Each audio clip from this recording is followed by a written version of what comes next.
श्रियकान्ताय कल्याणनिधये निधयेऽर्तिनाम् श्रीवेङ्कटनिवासाय श्रीनिवासाय मङ्गलम्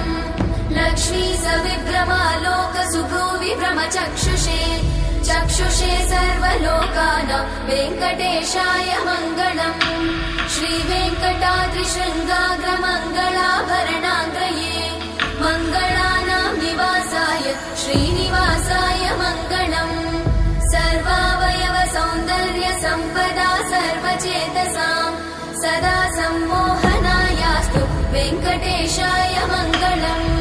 नित्याय निरवध्याय सत्यानन्दचिदात्मने